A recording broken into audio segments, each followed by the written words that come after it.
मरणा हाती सुटली काया, मरणा हाती सुटली काया, विचारिया निश्चये नासोनिया गेले खंते, सहज स्थिती भोगाचे न देखेसे झाले श्रम, न देखेसे झाले श्रम, आले वर्म हाताहे नासोनिया गेले खंते, सहज स्थिती भोगाचे तुका म्हणे कैची कीव, तुका म्हणे कैची कीव, कोठे जीव निराळा नासोनिया गेले खंते, सहज स्थिती भोगाचे ध्येयं सदा परिभवग्नमभीष्टदोहं, तीर्थास्पदं शिवविरिञ्चिनुतं शरण्यं, मृत्यार्तिहं प्रणतपालभवाब्धिपोतं, वन्दे महापुरुषते चरणारविन्दं, पांडुरंगा करुणा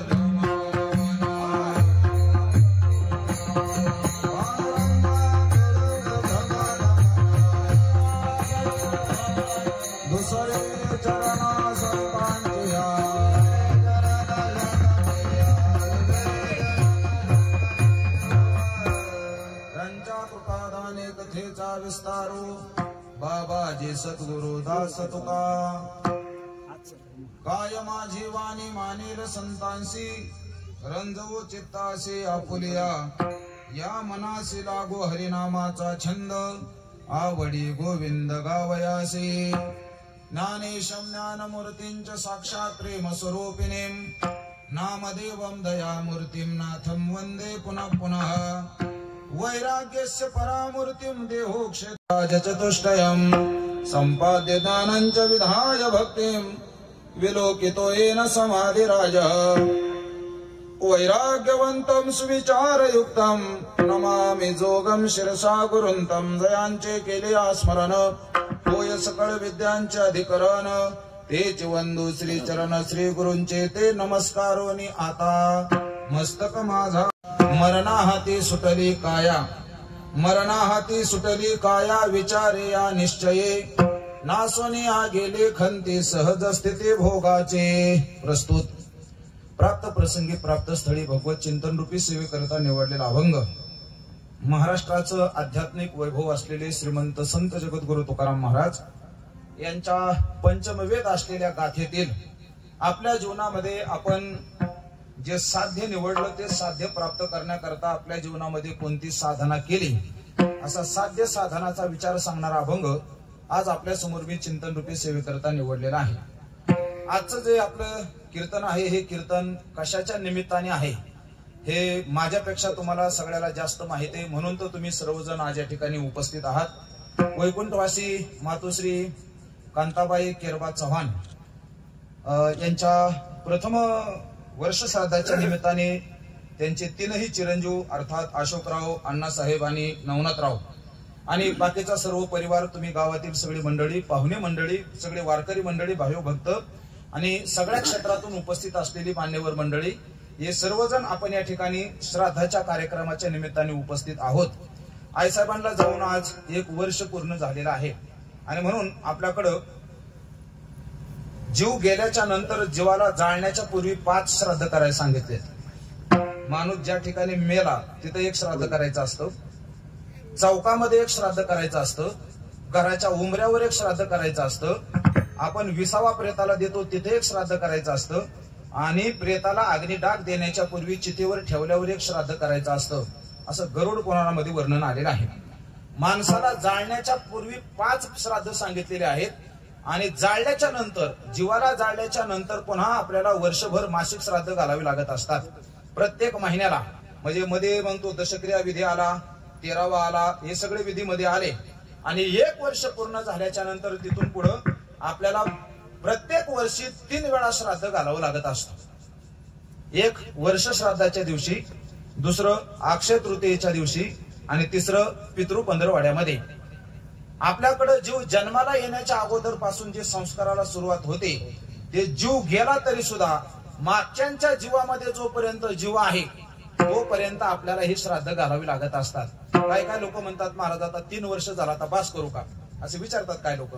आम्ही म्हणतो तुमच्या आई वडिलांनी तुम्हाला कमवून ठेवलेली इस्टेट 3च वर्ष भोगता का, ते आमच्या नावावर करा, आम्ही तुमच्या आई बापाचं श्राद्ध घालू काय.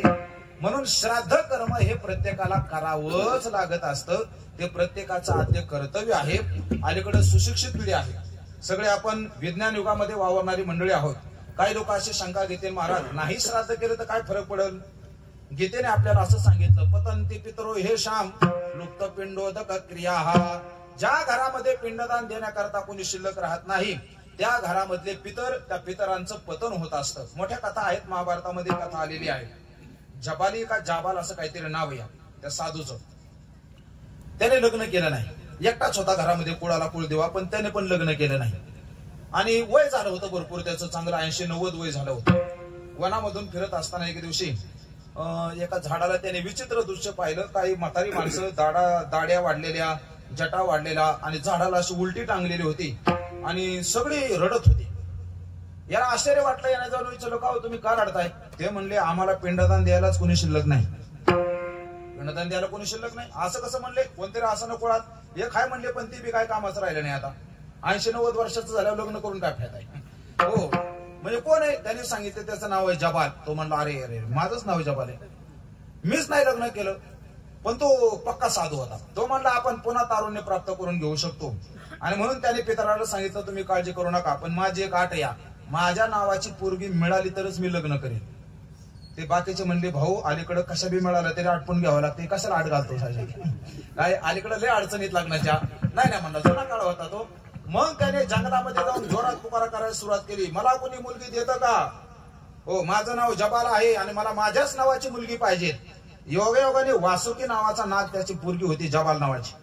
आणि वासुकीचा मित्र जंगलामध्ये फिरायला होता. त्याने हे कानावर ऐकलं आणि वासुकीला जाऊन सांगितलं असं असं कोणतरी आवाज देते. आणि तो वासुकी नावाचा नाग आपली मुलगी घेऊन गेला आणि त्याचं लग्न झालं. आणि मग त्या पितरांचं ऊर्ध्वगमन झालं. म्हणून पिंडदान करणं हे अतिशय महत्वाचं आहे.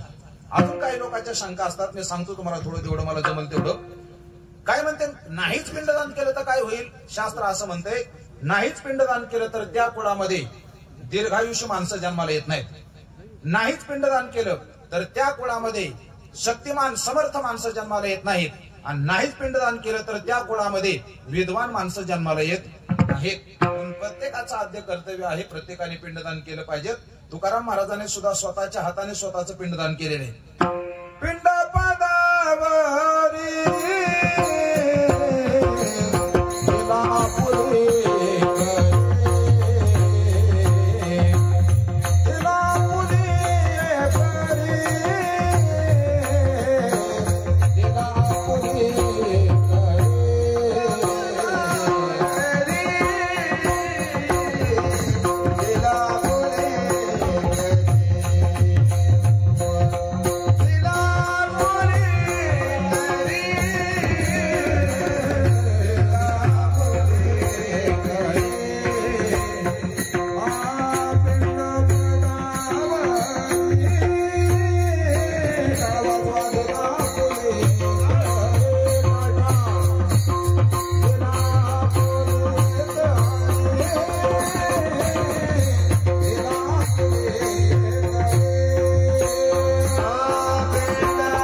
पदावरी दिला आपुलिये करी माझे झाले गया वर्जन फिटले पितरांचे ऋण. श्रीमद भागवताच्या 11व्या स्कंदामध्ये 5 प्रकारच्या कर्जाचा विचार आलेला आहे. प्रत्येक जीवावर 5 लोकांचं कर्ज असतं. भागवताने असं चिंतन केले ज्याच्या जीवनामध्ये परिपूर्ण भगवत भक्ती असते त्याला ह्या 5ही ऋणातून उत्तीर्ण होण्याची गरज नसते. कोणकोणते 5 ऋण आहेत ऐका. देवर्षी भूताप्त नृणाम पितॄणाम न किंकरो नायम ऋणीच राजन सर्वात्मना ह्य शरणम शरण्यम गतो मुकुंदम परिहृत्य कर्तृम. आपल्यावर पहिलं कर्ज आहे देवाचे. का देवे दिला आपल्याला देवाने हा देह दिला म्हणून आपल्यावर देवाचं मोठं कर्ज आहे. बर, दुसरं कर्ज ऋषी मुनींचं आपल्यावर कर्ज आहे का? त्या ऋषी मुनींनी आपल्या करता सदाचरणाच्या वाटा जगामध्ये तयार करून ठेवल्या म्हणून आज आपण सुखासुखी सगळे अन्न खातोय, 4 घास खातोय, सुखासुखी आपला संसार करू शकतो. याच्या पाठीमाग मार्ग दावणे गेले साधू संतांचं आपल्यावर कर्ज आहे. तिसरं आपल्यावर कर्ज आहे ते आपल्या पितरांचं कर्ज आहे का? कारण जन्माला आल्या त्यांनी आपल्या नरडीचा घोट घेतला नाही तर पाळण्यामध्ये जेव्हा आपला रडायचा कालवा चालू होता तेव्हा जर रागाने आपल्या आईने आपला गाळा थोडासा दाबला असता, काय झालं असतं? आज इथं दिसलो नसतं, काय झालं असतं? दुसरं काय झालं असतं? म्हणजे आपल्याला जन्माला घातलं, आपल्याला शिकवलं, आपल्याला आपलं संगोपन केलं. आजपर्यंत इथपर्यंत ज्याच्यामुळे आलो हे सगळे उपकार कोणाचे आहेत? आपल्या पितरांचे उपकार आहेत. आणि आपल्यावर अजून दोघांचे उपकार सांगितलेले आहेत. आपल्यावर आपल्या आसपासच्या लोकांचे उपकार असतात का? आसपासच्या लोकांची मदत घेतल्याशिवाय आपण आपलं जीवन निर्वाह करू शकत नाही. कितीही समर्थ असू द्या, कितीही श्रीमंत असू द्या, पडतच असते. असल श्रीमंत पण खुरपायला बाया ते न्यावाच लागत येते, कामाला गडी आणावाच लागतोय, ट्रॅक्टरवर ड्रायव्हर ठेवावाच लागतोय. आजची तू तुझ्या घरचा श्रीमंत पण तुझं बी पान यांच्याशिवाय हलत नाही. म्हणून जगामध्ये कोणाची ना कोणाची मदत घेतल्याशिवाय आपण जीवन जगू शकत नाही. म्हणून आपल्यावर बाकीच्या लोकांचं सुद्धा कर्ज आहे. आणि आपल्यावर कर्ज आहे 5वं, ते या भूतमात्राचं कर्ज आहे, पंचमहाभूताचं. पृथ्वी, आप, तेज, वायू, आकाश. या 5 जणांकडे थोडं निरखून बघा. या 5चं एकामेकात पटत का पटत नाही थोडं चिंतन करा. पृथ्वी, आप, तेज, वायू आणि आकाश या पंचमहाभूताचा जर विचार केला, मला वाटतं अग्नीचं आणि पाण्याचं लय सोयरसुतक आहे नाही? अग्नीचं आणि पाण्याचं सोयरसुतक आहे का? दोघाचा तर 36 आकडा आहे महाराज. किती मोठी आग लागलेली असू द्या, पाणी टाकलं तर जाग्यावर खलास. बर, वार, तुम्ही शेतकरी माणसं, मी बी शेतकऱ्याचा पोरगा आहे. आपण जर शेताला पाणी दिलं आणि भयंकर उन्हाळ्याच्या दिवसात असं वारं सुटलं तर मला वाटतंय 4 दिवसांनी वाळणार शेत 2 दिवसातच वाळून जाते. म्हणजे वाऱ्याचं आणि पाण्याचं सुद्धा जमत नाही. या 5 महाभूतामध्ये एकामेकाचं चिंतन केलं तर कोणाचं जमत नाही, पण तरी सुद्धा हे सगळे मिळून आपला सांभाळ करतात. म्हणजे यांचं सुद्धा आपल्यावर कर्ज आहे. मी सगळ्याच्याच कर्जातून उत्तीर्ण होण्याकरता काय करावं सांगणार नाही, कारण अभंग मागे राहील तसाच. पुन्हा कधी योग आला तर परत आपण त्याचं चिंतन करू. मला महत्वाचं एवढं बोलायचं, आपल्या पितरांचं ऋण असतं. पितरांच्या ऋणातून उत्तीर्ण होण्याकरता 3 गोष्टी करायला सांगितल्यात शास्त्राने आपल्याला. पहिली गोष्ट काय करायची? पितराच्या ऋणातून उत्तीर्ण होण्याकरता आपल्याला पहिली गोष्ट शास्त्राने ही सांगितली, आपल्या वडिलोपार्जित जे कुळाचार चालत आलेले आहेत त्या कुळाचाराचं आपण आपल्या जीवनामध्ये पालन करायचं. तुकाराम महाराज सांगतात, मी सुद्धा तेच केलं. सहज वडिला होती सेवा, म्हणून पूजितो या देवा. माझ्या वाडवडिलांनी हे केलं, माझ्या वडिलांचे मेरासी गा देवा. माझ्या वडिलांचे म्हणायचं नाही, मेरासी गा देवा. माझ्या वडिलांचे मेरासी गा देवा.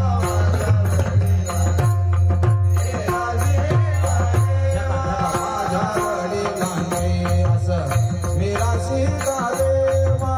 माझ्या वडिलांचे मेरासी गा देवा.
चरण सेवा पांडुरंगा.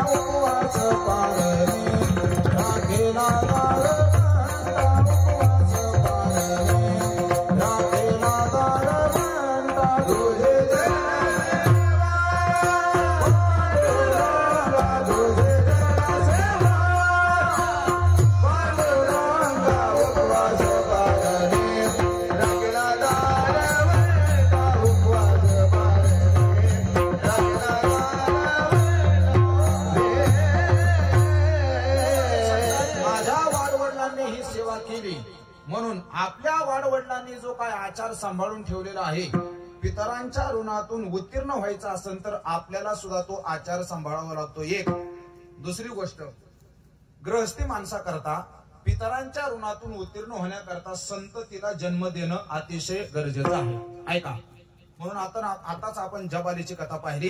आणि तिसरा मुद्दा, पितरांच्या ऋणातून उत्तीर्ण व्हायचा असेल, आपल्याला जर पितरांच्या ऋणातून उत्तीर्ण व्हायचा असेल तर आपल्याला योग्य वेळेमध्ये म्हणजे त्या वेळेमध्ये श्राद्ध कर्म करणं हा शास्त्राने आपल्याकरता आदेश दिलेला आहे. आणि म्हणून या परिवारावर गेल्या वर्षी खूप मोठं दुःखाचं सावट आलं. ज्यांनी आपल्याला घडवलं, ज्यांनी आपल्याला जन्माला घातलं, ज्यांनी आपल्याला संस्कार दिले, अशा प्रकारचं या जगातलं सर्वश्रेष्ठ दैवत म्हणजे आई. आईसारखं दैवत या जगामध्ये कुठलं नाही. न मातो परम दैवतम असं शास्त्राने वर्णन केलेलं आहे. आपल्याला जे आचार परंपरा सांगितले त्याच्यात पहिलं नाव आईचं आहे. मातृदेव भव, पितृदेव भव, अतिथी देव भव, आचार्य देव भव, बाकीचे देव नंतर आहेत. पहिलं दैवत जर कोण असेल तर आई आहे. म्हणून कितीही मोठा संन्यासी झाला, त्या संन्यासाला देवाला नमस्कार करता येत नाही.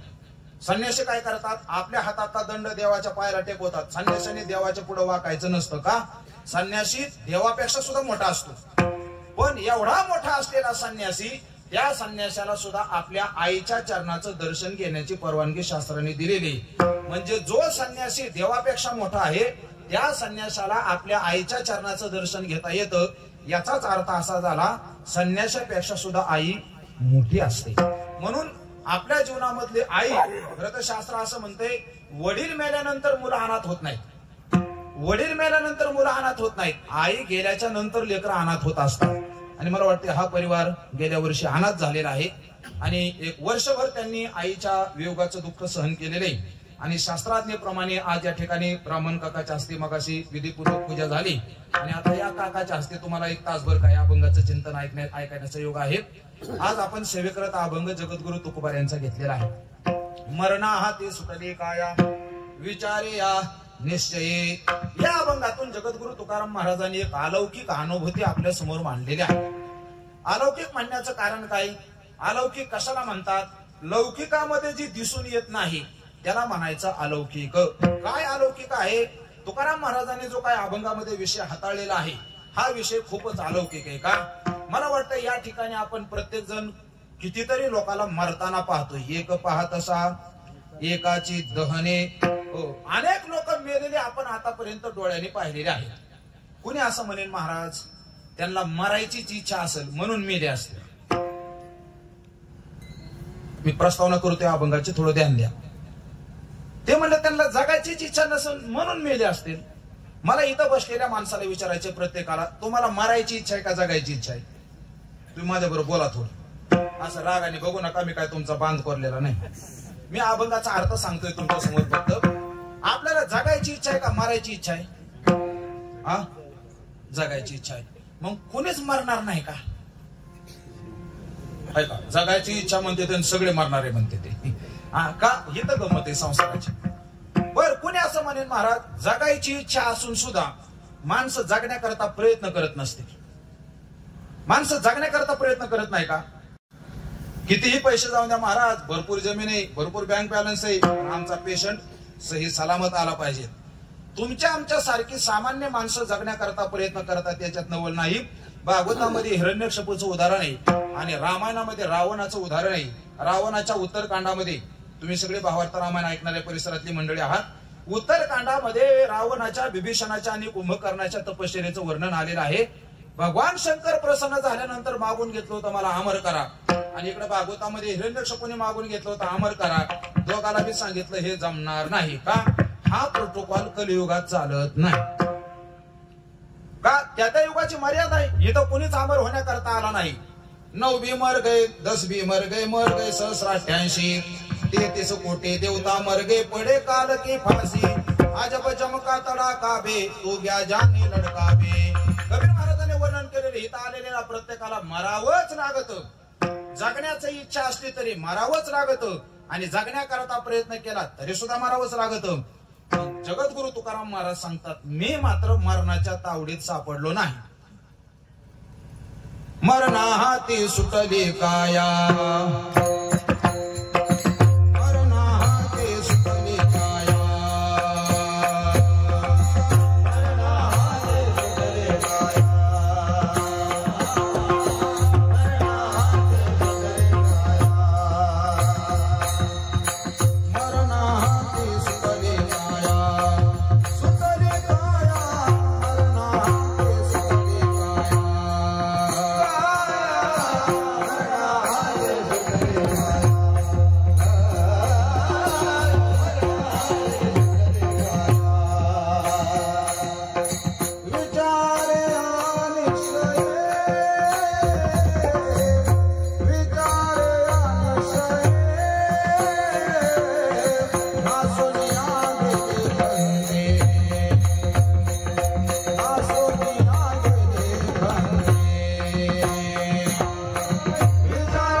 मरणा हाती सुटली काया माझं शरीर माझी काया ही मरणाच्या हातातून सुटली. इकडे बघा आता कशामुळे सुटली. आम्ही एवढे प्रयत्न करूनही आम्हाला मरणाच्या हातातून सुटता येत नाही. आम्हाला प्रत्येकाला जगण्याची इच्छा आहे तरी मरावंच लागते. महाराज तुम्ही असं जीवनामध्ये काय केलं. महाराज म्हणतात या विचारे आणि या निश्चये. तुकाराम महाराज म्हणले मी विचार केला.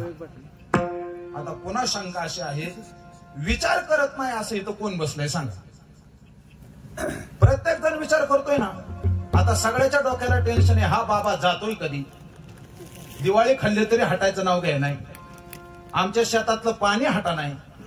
आमची शेतं सगळी बरबाद झाली. इथून पुढचं कसं होईल. प्रत्येकाचं विचारचक्र चालू आहे ना. विचार केल्याशिवाय का माणसं चांगली चांगली घरं बांधतात. विचार केल्याशिवाय का माणसं चांगल्या चांगल्या शाळेत नेऊन मुलांना शिकायला ठेवतात. विचार केल्याशिवाय का माणसं चांगल्या घरी मुली देतात. विचार केल्याशिवाय का माणसं कीर्तन प्रवचन ऐकतात. कोण विचार करत नाही. सगळेच जर माणसं विचार करतात तर तुकाराम महाराजांनी असा काय विशेष विचार केला त्याचाच विचार आपल्याला अख्ख्या कीर्तनात करायचा आहे आज. तुकाराम महाराजांचं एक शब्द आहे अभंगामध्ये या विचारे. कुठला विचारे या. आपण या सोडून बाकी सगळाच विचार करतो. आपण फक्त तेवढाच विचार करत नाही. तुकाराम महाराजांना विचारलं तुम्ही म्हणजे या विचारी. आता थोडस ध्यान देऊन ऐका.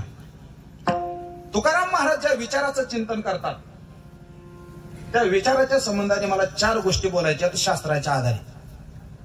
पहिला मुद्दा आपल्याला विचार म्हणजे काय हेच कळत नाही. विचार तर सगळेच लोक करतात पण विचार म्हणजे काय असा जर प्रश्न विचारला तर त्या विचाराचं नेमकं स्वरूप काय. विचार कशाला म्हणतात. हा आपण जर म्हटलं का नाही काय करतोय तो म्हणतो विचार करतोय. म्हणलं का नाही कशाचा तो विचाराचा विषय सांगेल पण विचार कशाला म्हणतात हे नाही सांगू शकत. ऐका कशाला म्हणायचं विचार. विचार त्याला म्हणतात ज्याचा 3ही कालाशी संबंध असतो त्याला म्हणतात विचार. भूतकाळामध्ये आपली परिस्थिती काय होती. वर्तमान काळामध्ये आपली परिस्थिती काय आहे आणि भविष्य काळामध्ये आपल्याला कोणत्या परिस्थितीची अपेक्षा आहे, हे विचारचक्र ज्याच्या डोक्यात चालताना तो खरा विचारी माणूस असतो. तुकाराम महाराजांनी एका अभंगामध्ये, जो अभंग नेहमी आपण वर्षश्राद्धाला ऐकतो, त्याच्यात चिंतन केलेले, तीनही काळात यादसाठी केला होता अट्टहास. क्रियापदाकडे बघा, होता भूतकाळी क्रियापदे. आतापर्यंत काय केलं महाराज म्हणले, मी हाच विचार करत आलो. बर, विचार केलं, तुम्हाला काय मिळालं? आता निश्चिंतीने पावलो. आता म्हणजे वर्तमान काळ आहे ना. आता म्हणजे आता माझी अवस्था अशी आहे, आता मी निश्चिंत आहे. आणि आता पुढे काय विचार आहे तुमचा? म्हणजे पंतप्रधान पदाला फॉर्म भरायचा का काय? महाराज म्हणले आता काय नाही. मग कुंटाली या धावा तृष्णेची, या तृष्णेची, या तृष्णेची, कुंटाली या धावा तृष्णेची, या तृष्णेची, या तृष्णेची,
इकडे बघा, यादसाठी केला होता अट्टहास. भूतकाळामध्ये महाराजांचा अट्टहास चालू होता. कशा करता? एक वेळ करिया दुःखा वेगळे. आनंद जन्मामध्ये जे संसाराचं दुःख भोगत आलो, त्या दुःखापेक्षा आम्हाला वेगळं करा. नाथ महाराज भागवतामध्ये म्हणतात, अनादि संसार मालेच्या ठाई नित्य विषय भोगिले पाही, ते ठसावले चित्ताच्या ठाई वारंवार देहे भोगिता. किती जन्म झाला फेरा, अनेक दुःखे सांगो किती. माणसाचा प्रयत्न भूतकाळ असा होता. तुकाराम महाराज म्हणले, वर्तमानामध्ये आता निश्चिंतीने पावलो विसावा. संसारात निश्चिंती आहे का? कीर्तनात आलं तरी निश्चिंत नसतात माणसं. मोबाईल मध्ये बघतात कोणाचा फोन आलाय, व्हॉट्सअपला काय मेसेज पडलाय, आज नवीन बातमी काय, आज कुणी कुणाच्या पक्षातून कुणी कुणाच्या पक्षात उडी मारली. लोक सारखी टेन्शन मध्ये. बघा, आज कुणीकडे पाऊस. मी तर बातम्या ऐकत आलो येताना रेडिओला. आता अजून 5 तारखेपर्यंत पाऊस सांगितलाय बघा, आजच्या बातम्यामध्ये सकाळीच. हो, माणसाचं टेन्शन सारखं चालूच आहे. संसारामध्ये विसावा नाही. तुकाराम महाराज म्हणतात, माझं जीवन निश्चिंतेने पावलो विसावा. आपला विचार हा चाललाय. विचार त्याला म्हणतात ज्याचा तीनही काळाशी संबंध असतो, त्याला विचार म्हणायचं. दुसरा मुद्दा, 4 मुद्दे सांगणारे विचाराच्या संबंधाने. विचाराचा विषय काय असला पाहिजे? पहिली गोष्ट, विचार म्हणजे काय. दुसरा मुद्दा, विचाराचा विषय काय असला पाहिजे. तिसरा मुद्दा, विचाराची काय पद्धत आहे का. आणि चौथा मुद्दा, विचाराचे काही प्रकार आहेत का. विठ्ठल विठ्ठल विठ्ठल विठ्ठल.